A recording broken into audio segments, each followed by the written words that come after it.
Welcome, friends. Welcome to the lecture series of Basic Electronics. So, in today's session, we are going to discuss about the silicon versus the germanium material used for the basic electronics devices, right? Why it is better to use the silicon instead of the germanium, that we are also going to discuss in this video.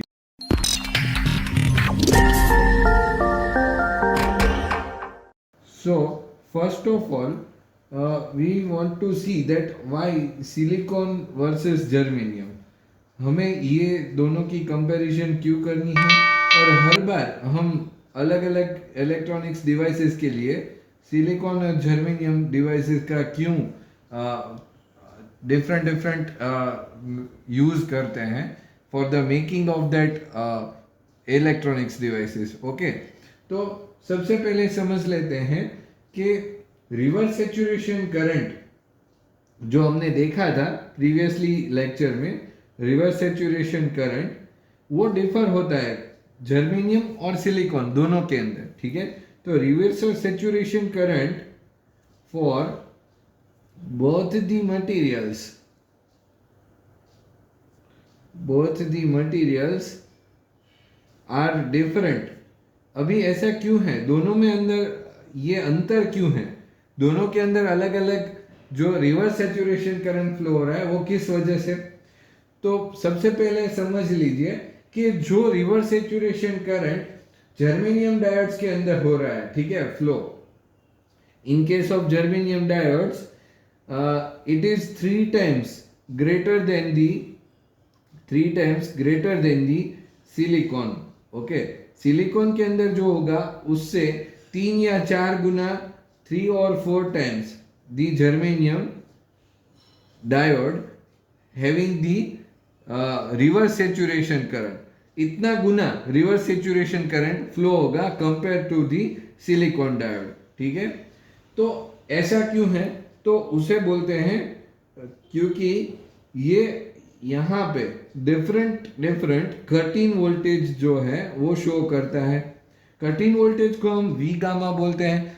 मतलब cut in voltage क्या है, the voltage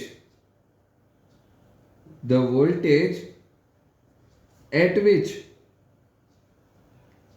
the forward diode current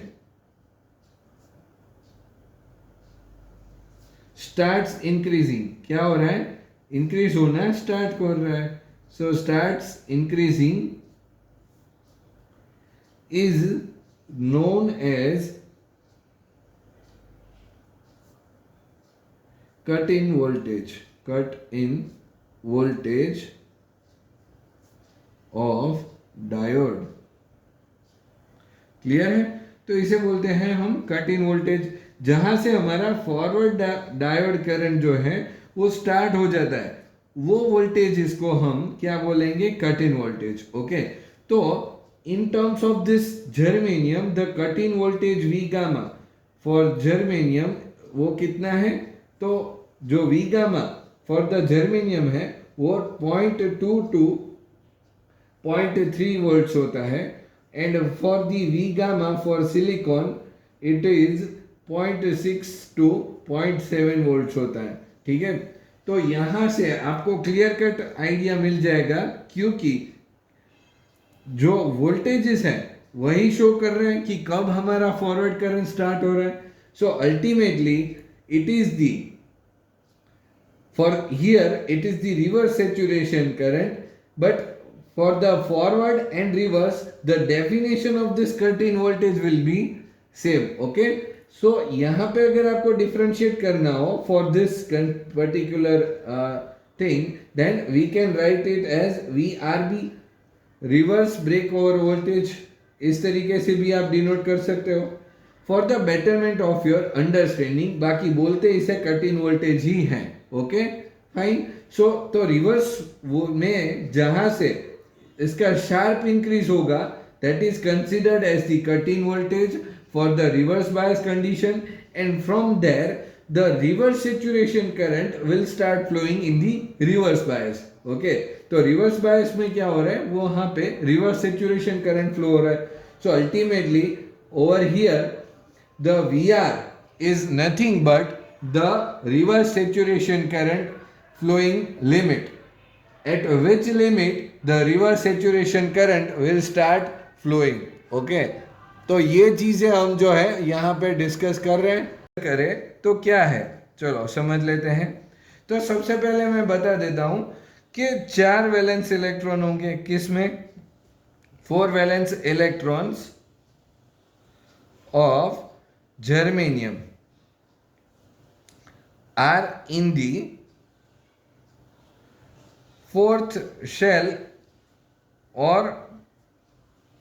orbit. ठीक है, जबकि there will be 4 valence electrons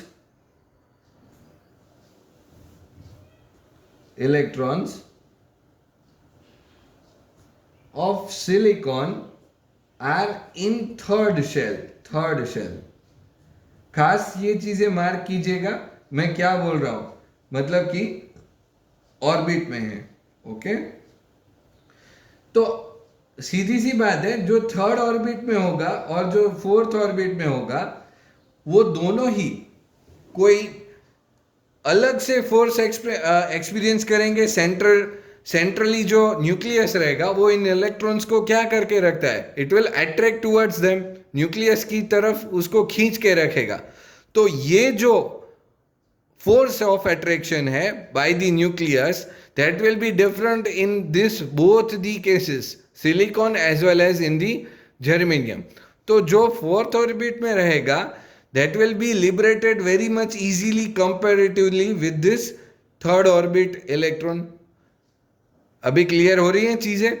तो silicon जो diode है, silicon atom जो है, उसके अंदर थर्ड ऑर्बिट के अंदर से अगर हमें इलेक्ट्रॉन्स को लिबरेट करवाना है, then it will require more energy comparatively. Whenever we are seeing that the electron is traveling from valence to conduction band, then the energy gap between that both the bands will be more, and that band gap is also considered as the forbidden gap.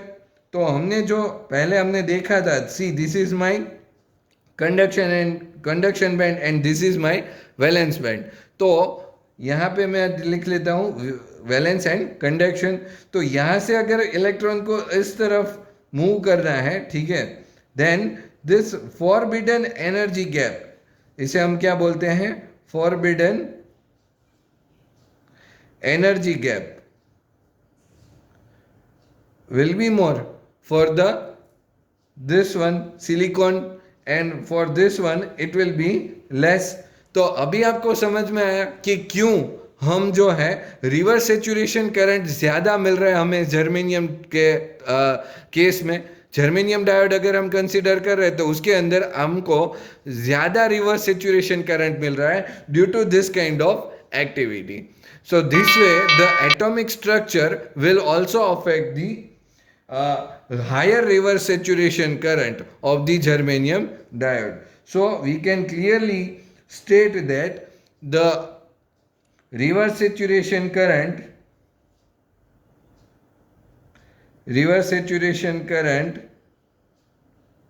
will be much higher than the silicon diode. Okay, कहाँ पे, reverse saturation current in germanium. Okay, तो यहाँ पे एक चीज add कर दीजिएगा, in germanium diode will be much higher than the silicon diode. और उसका रीजन भी हमने यहाँ पे डिस्कस कर लिया है कि क्या रीजन है जिसकी वजह से जो हमारा रिवर्स सेचुरेशन करंट है वो हमें ज्यादा मिल रहा है. Okay, now let's understand why the silicon is more popular. फिर भी ये सब चीजों के बावजूद भी, ठीक है, silicon is more popular than germanium. तो यहां पे क्वेश्चन रेज होता है क्यों, वाई। तो अंडरस्टैंड करते हैं। सबसे पहले समझ लीजिए कि हमने रिवर्स सैचुरेशन करंट तो हमने ऑलरेडी समझ लिया है। तो reverse saturation current for a silicon diode is much lower than the germanium, वो हमें पता है, ठीक है। अभी हमने जो यहाँ पे डिस्कस किया उसके ऊपर से ही हम ये चीजें बोल सकते हैं। तो अभी क्या होगा, therefore even with to fold increase in output current that is IO, ठीक है, आईओ करंट के अंदर इतना ज्यादा इंक्रीज हो रहा है I O after every 10 degree centigrade, हर 10 डिग्री सेंटीग्रेड राइज होगा जब भी जंक्शन का टेम्परेचर। ये क्यों हाई होगा वो भी हमने डिस्कस किया हुआ है। जब आप उसको एक्सटर्नल सप्लाई वोल्टेज दोगे रिवर्स बायस कंडीशन में, it will generate somewhat resistance across the depletion region, and due to this resistance across the depletion region there will be rise in the temperature, and due to this rise in the temperature the reverse saturation current, the reverse saturation current, तो यहां पे मैंने short में लिखा है तो आपको पूरा लिखना है, current through silicon, through silicon will remain very low। तो यहां पे सिलिकॉन के केस में क्या होगा, टेम्परेचर जो होगा will be very much less due to the very much less resistance offered at the depletion region, and due to that less resistance offered at the depletion region the rise in the temperature will be also less, and due to that rise in the temperature is less, the silicon diode can perform better। Okay क्योंकि पता है हमें, अगर हम positive temperature coefficient वाली metal को हम consider कर रहे हैं then it is very very much bad thing that it will increase the resistance. हमें पता है पॉजिटिव टेम्परेचर कोफिशिएंट में क्या होगा, पॉजिटिव टेम्परेचर कोएफिशिएंट, उसके अंदर क्या होगा, अगर आप टेम्परेचर को इंक्रीज करेंगे तो आपका रेजिस्टेंस भी इंक्रीज होगा, और फॉर नेगेटिव टेम्परेचर कोएफिशिएंट क्या होगा, तो उसके अंदर टेम्परेचर अगर आपका डिक्रीज हो रहा है तो रेजिस्टेंस क्या हो जाएगा, घटेगा, ठीक है। With increase in temperature resistance will decrease, okay. तो वाइस वर्सा थिंग है, और अगर यहाँ पे टेम्परेचर डिक्रीज हो रहा है तो रेजिस्टर क्या हो जाएगा, वो भी डिक्रीज होगा, but in this case the temperature decreases resistance increases. तो ये चीजें खास आपको याद रखनी है, what is the negative temperature coefficient and what is the positive temperature coefficient of metal और we can say the conductors के लिए हम जनरली ये फिनोमिना समझ रहे हैं, ठीक है। So that's how the silicon diode itself make itself better than the germanium diode in terms of this temperature rise, okay। तो ये एक चीज हो गई। The reverse saturation current through a germanium diode is very high in order of the order of 100 microampere or so on।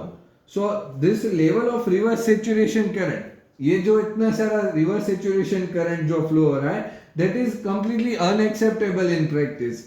हम actual practice में इसको कहीं पे भी यूज नहीं कर पाएंगे, okay. So therefore the silicon diodes are more popular than the germanium diodes, ये एक चीज हो गई। आइडियली दी डायोड कैरेक्टरिस्टिक्स जो है मेरी should not change due to the change in temperature, and practically the changes in characteristics should be as small as possible। छोटा सा छोटा हमारा जो कैरेक्टरिस्टिक्स का चेंज हो वो बहुत ही छोटा रहना चाहिए। अगर वो चेंज ज्यादा डिफ्लेक्ट कर रहा है comparatively with the ideal one, then it is not acceptable for the practical purpose, okay. So the characteristics of germanium diode are more dependent on temperature than that of a silicon diode. तो यहां पे due to this temperature effect on germanium diode make silicon diode more popular than the germanium diode. Okay, so this way you can differentiate between both the diodes, and that's why the silicon is more popular than the germanium diode. Okay, so all of you must be clear with the idea, and if you get through this whole thing, then you should like and share the video, and also subscribe to my channel for watching more this kind of videos. Thank you for watching the video.